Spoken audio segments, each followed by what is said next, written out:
9:23 here. The board meeting is in session. Tony Messenger filling in for John Carney this morning. So Eric Schmitt, state senator, filling in for Tony Messenger. Next up is John Diehl. John Diehl, over the holidays, St. Louis Community Colleges announced something quite interesting. Tell us all about it. Yeah, it was. I think it caught a lot of people by surprise. I guess the board had voted, or there was a management decision at some point at the last board meeting to make undocumented residents, i.e. illegal immigrants, eligible for in-district tuition rates. I think that's caused a fair amount of controversy. I've heard a lot about this from constituents over the past couple of weeks, that this is a real problem. And I tend to sympathize with the people who think this is a problem. I think too often in this country we tend to abuse and taxpayers who follow the law. And we can have the argument all day long whether or not what federal immigration policy should be or could be or will be in the future. But the reality is right now, these students are not here legally. They're not legal residents. So I think they should not be entitled to they should at least pay out-of-state tuition. Right. So out of country. Well, no, but actually, right now they do have students that pay at different tuition rates. So the students that are going through this the right way and getting the right paperwork and doing things the right way will actually be paying twice as much as those who are doing it illegally. So you're saying that's not right. A student from Illinois that wants to go to Forest Park Community College will pay more in tuition than an illegal student living and an undocumented citizen living in St. Louis. Correct. Yeah. And likewise, let's say there's a student from Guatemala that wants to come up here and is here legally. Right. They will pay twice as much money as somebody who's here illegally. Right. That's not right. So I think we need to level the playing field on that stuff, and we should. I understand the do-gooder philosophy behind, hey, they're here, so we have to deal with it. But at the same time, too, we shouldn't be encouraging and essentially subsidizing breaking the law. I think there's two issues there. I mean, I agree with you that the disparity is something that should be addressed. I think, I obviously if someone's here legally and they're paying more tuition than someone who's illegal, that's a problem. And so I think the disparity should be addressed, should that exist. But I also think we have to have a conversation about what we're going to do with immigration. The first knee-jerk reaction is, wait a minute, we got to take care of our own. And generally, I agree with that. However, St. Louis has done a lot of studies. There's been a lot of work out there on how immigration is going to revitalize St. Louis and the metro area. And I think I like the idea that the community colleges are going forward thinking, saying, look, we got to look toward our future. St. Louis is not growing. We need to make the pie bigger. We need to change the way we do business. Now, I agree the disparity may be an issue, but the idea that we're going to revitalize this community with immigrants and other, sort of strategies is something that I think we should pursue. It should be done right. I mean, the devil's in the details always.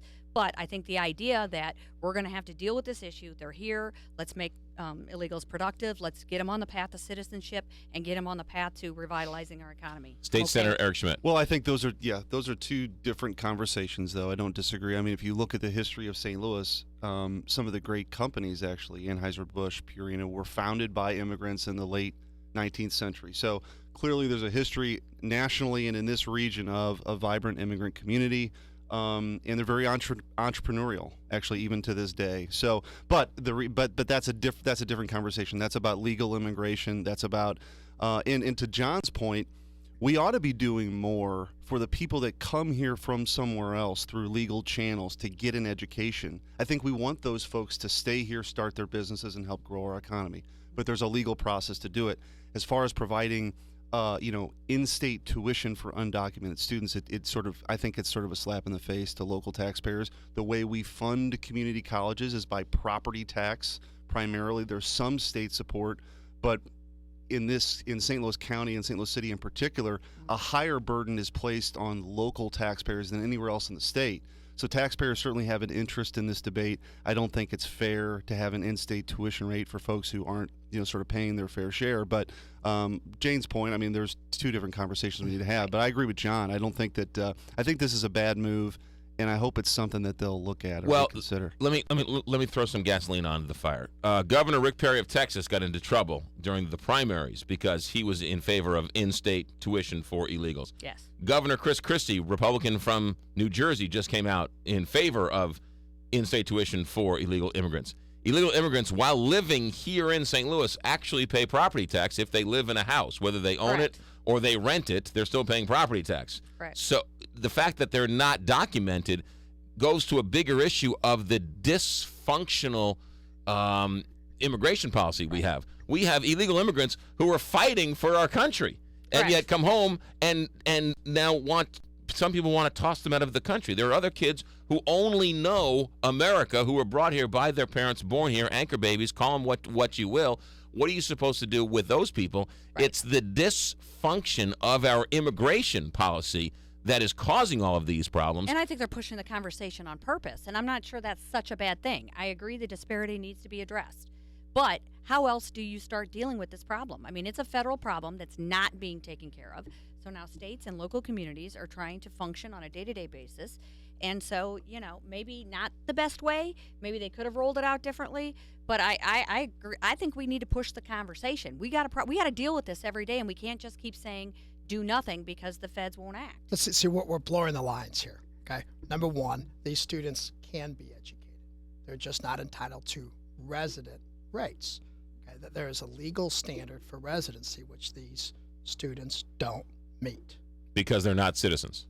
because they're not legally residents of this country. Right. No, you don't have to be a citizen. You can be here. But they live here legally. Right, they for live other here. reasons. You can have They're just- educational visas. You can have other things. So all that does is completely throw that whole process, and you're penalizing students who want to come here for and do it the right way. As Well, then crazy give them the credit. as crazy as this sounds, the student from Guatemala isn't paying the local property taxes that go Correct. to the community college, but the illegal immigrant who's renting an apartment actually is paying property taxes through his rent or whatever, but ultimately is paying those local taxes to go to his community. So if you charged the illegal immigrant living in St. Louis outstate tuition, his taxpayer dollars are going. Well, that's not true. They don't commute from Guatemala every day. No. That person is renting an apartment here also. Well, and the other thing that's true too. Well, that's true. That's a good point. And but they're not full like resident. somebody from Illinois, for example, they may be renting an apartment here and in it, indirectly paying property taxes through their rent, but they choose to maintain their domicile so they can vote in Illinois, and so they're not technically residents either. So they pay the out-of-state rate. So I don't know why this situation would be any different for an undocumented, student. Well, I think we give it to all of them. I mean, I want to encourage young people to come to St. Louis.